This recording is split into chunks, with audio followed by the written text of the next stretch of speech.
Petrol അടിച്ച് പണം നൽകാതെ പോയെന്ന പരാതിയിൽ ബൈക്കും ഉടമയെയും കണ്ടെത്തി പോലീസ്.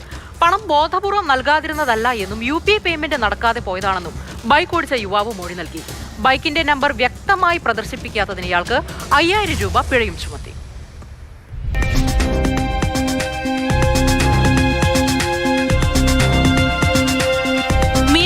ടുത്ത് വാരിയാട് ദേശീയപാതയിൽ പ്രവർത്തിക്കുന്ന പെട്രോൾ പമ്പിലാണ് ഇരുചക്ര വാഹനത്തിൽ പെട്രോൾ അടിച്ച ശേഷം പണം നൽകാതെ പോയെന്ന പരാതി ഉയർന്നത്. പരാതി ലഭിച്ചതിനെ തുടർന്ന് പോലീസ് CCTV ക്യാമറകൾ കേന്ദ്രീകരിച്ച് വിപുലമായ അന്വേഷണം നടത്തി. ബൈക്കിന്റെ നമ്പർ വ്യക്തമാകാത്തത് പ്രതിസന്ധിയായെങ്കിലും ഒടുവിൽ വാഹനവും ഓടിച്ച 19കാരനെയും കണ്ടെത്തി. എന്നാൽ ഗൂഗിൾ പേയിലെ സാങ്കേതിക തടസ്സം മൂലമാണ് പണം ക്രെഡിറ്റ് ആകാതിരുന്നതെന്നായിരുന്നു യുവാവ് നൽകിയ മൊഴി. വണ്ടി ഓടിച്ചിരുന്നത് 19 വയസ്സുള്ള പയ്യനാണ്. കോഴിക്കോടാണ് ആ വണ്ടി ഉള്ളത്. സ്ഥിരം എൻ്റെ വീട് ഇവിടെയാണ്. പഠിക്കുന്ന പയ്യനാണ്.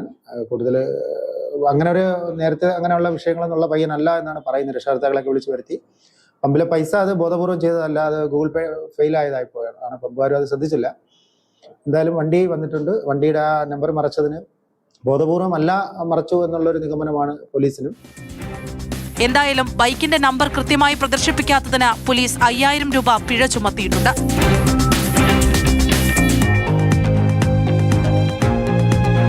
മാതൃഭൂമി ന്യൂസ്, വയനാട്.